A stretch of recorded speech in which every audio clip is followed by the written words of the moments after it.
Alrighty, Exiles, I'm back with something a little different. For the past week or so, I've been trying out a new skill, one introduced with Ultimatum but not tied to any particular skill gem. Today I'll be talking about Relic of the Pact and its associated skill, Blood Sacrament. This video will attempt to document my initial thought process towards the skill, how I decided to build it, the major pitfalls I encountered, and then at the end I'll cover briefly my overall thoughts and opinions on the skill itself. So with all that out of the way, what exactly is Relic of the Pact anyway? Well, Relic is a wand added in 3.14 that does two things. Firstly, it grants the level 1 Blood Sacrament skill, and secondly, it makes your critical strike chance lucky while you're on low life.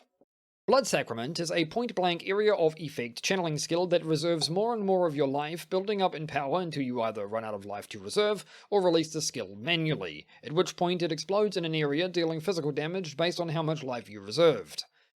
The skill itself starts off with a paltry damage of 14 to 20, a measly added damage effectiveness of 3%, and the ability to crit with a standard base crit chance of 5%. It gains 0.4 area radius per 1% of life reserved, 80% more damage with hits and ailments per 10 flat life reserved by the skill, and 2% of the damage it deals is leached as life. The first consideration is obviously how it scales. Like Dark Pact, which sacrifices 6% of your life to deal that much as chaos damage, Blood Sacrament scales off your life as well.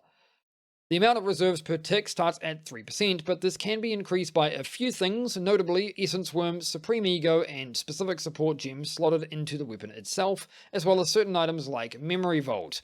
Basically, anything that increases reservation will apply to Blood Sacrament, and we want to use as much of this as possible so we can deal as much damage as possible in a single cast of the spell. I initially found out about the skill via Reddit while I was leveling my Poison Blade Vortex League starter, and since the one was cheap I decided to buy it and try it out in Blood Aqueducts. The skill itself was pretty fun to fuck around with, and it certainly reminded me of the old self-cast Dark Pact builds, which is probably one of my favourite builds of all time. The AoE feels great, but I was a little skeptical on how it actually feel come proper end game. While the damage multiplier on the skill looks impressive, that doesn't necessarily mean it'll be good, because the base damage is so absurdly low and you're actively killing yourself to do it. For instance, if you could reserve 3,000 life in a single tick, that'd be 24,000% more damage with hits and ailments. Sounds impressive! Still only amounts to about 4,000 damage though. Because this was the first week of the league and I was still doing the whole league start shenanigans, I made a crude mock-up and path of building on where I could go based primarily on the thought that survivability would be the bigger issue, so I aimed to tackle that first.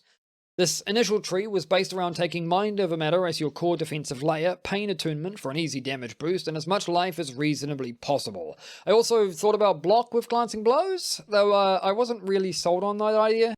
After a bit of online research, I saw a few variants for Chieftain, Templar, and Scion. Later on, I would also find an Elementalist version. Chieftain was the most unconvincing option to me. You would ignite targets using Blood Sacrament, scale fire and dot damage, convert the physical damage using Zoth's blood for Avatar of Fire, etc, etc. Basically like a chargeless discharge.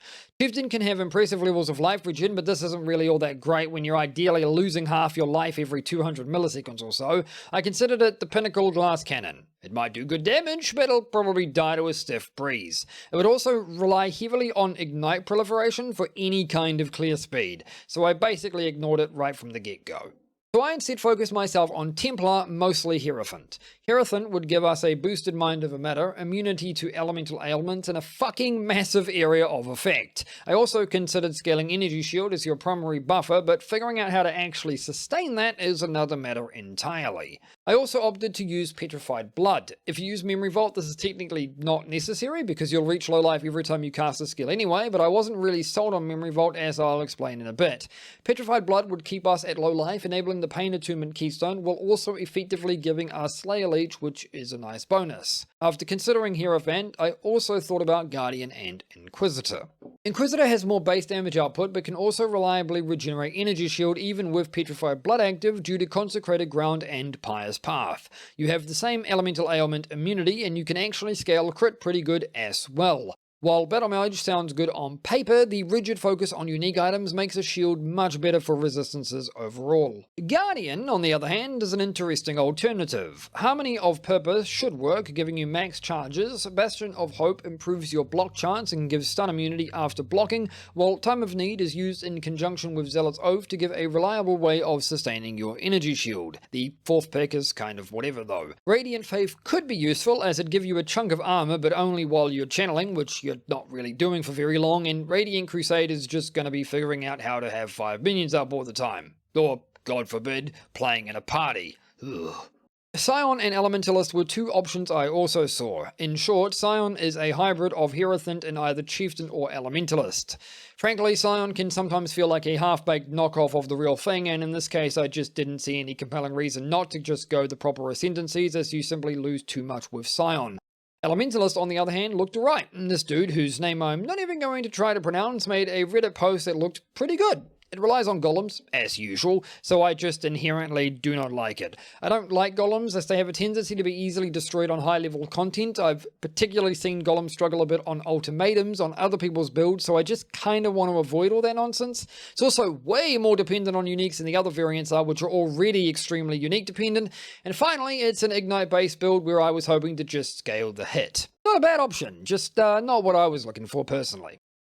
So with all that out of the way, I went with Heirophant. Initially, I went deeper into the Shadow region for the hybrid ES/life nodes, but dumped this to get Call to Arms instead. You're going to use Enduring Cry a lot just for the charges, and having it be instant cast makes it so much smoother to use. Otherwise, the general passive tree is the same as I initially thought it'd be. Get as much health as possible, get Unwavering Stance because stun sucks, get Mom for your main defense, and then it's up to you whether you scale block like I did or just pump more damage. In terms of uniques, I experimented a little bit. So, as mentioned earlier, Memory Vault is an option because it increases the amount you reserve by another 10%, meaning you deal even more damage and now you don't need Petrified Blood to hit low life consistently. It also grants a shit ton of mana, which is helpful for Heirophant in general. The reason I didn't end up liking it though is because I actually feel squishier without Petrified Blood since I'm on low life anyway, and the loss of resistances compared to a rare helmet makes itemization a pain in the ass. A rare helmet also gives more life, which makes up for most of the damage gained from Memory Vault anyway, so I ultimately stopped using it.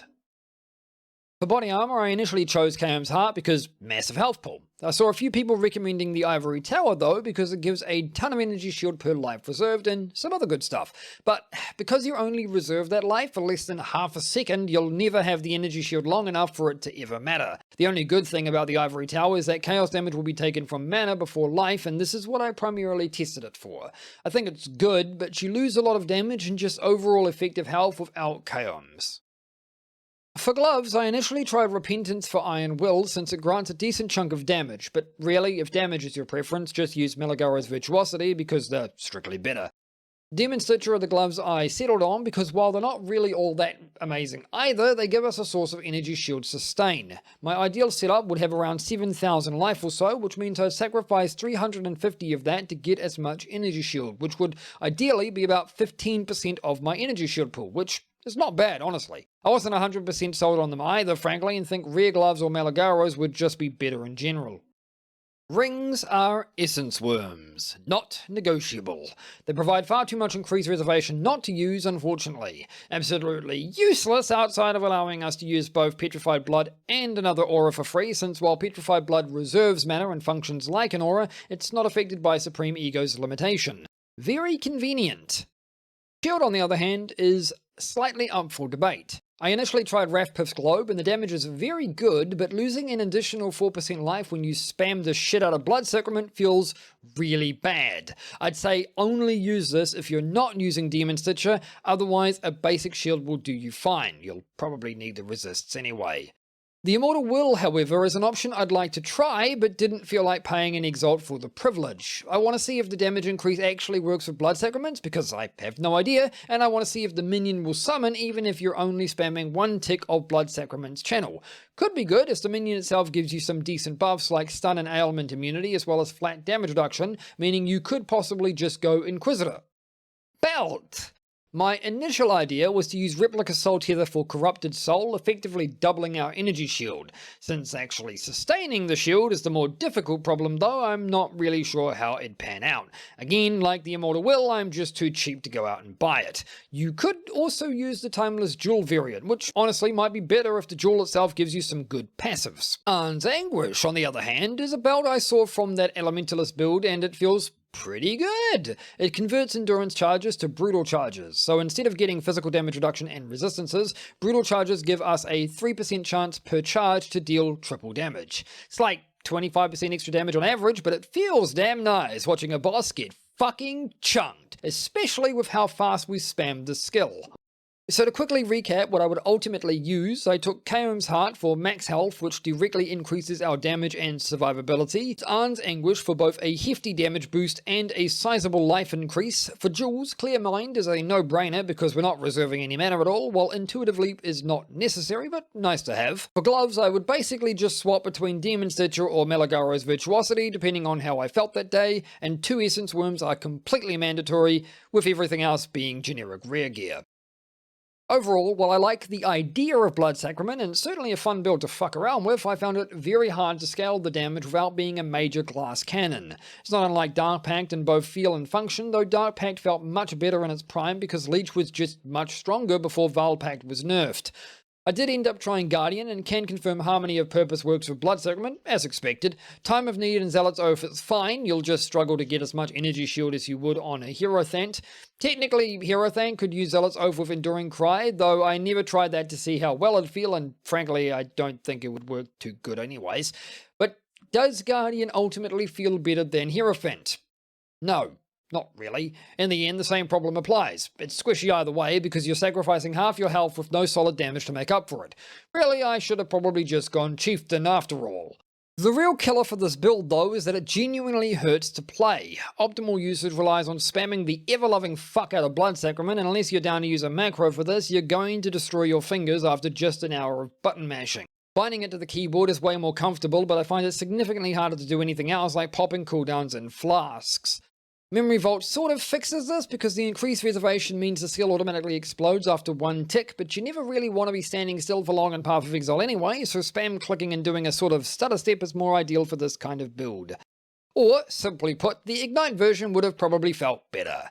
Funny how that works. Ultimately, Blood Sacrament is a fun build, but at the risk of damaging my fingers even more than I already have, I'm gonna have to give it a miss. My final recommendation is to just use the Elementalist version and suck up the whole Golem thing, but fuck Golems. Now, I'm not saying that Blood Sacrament is worthless, or even that Elementalist is the only way to play, but rather that I haven't personally been able to crack the code to making Templar work. I have not invested anywhere near as much as you could invest into this, but I'm unwilling to do so because I want to save what little currency I have on builds that I'm a little bit more confident about.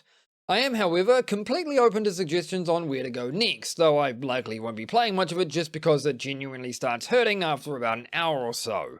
On the whole, I really enjoyed trying out the skill. The way it functions is mechanically unique and something people should keep looking into. And up to red maps, it was pretty good, honestly. If nothing else, it was a nice change of pace from what I'd normally do. As always, my friends, thank you very much for watching. My name is MrTastix. If you enjoyed this sort of thing, then smash the shit out of the like and subscribe button, and I'll see you all next time.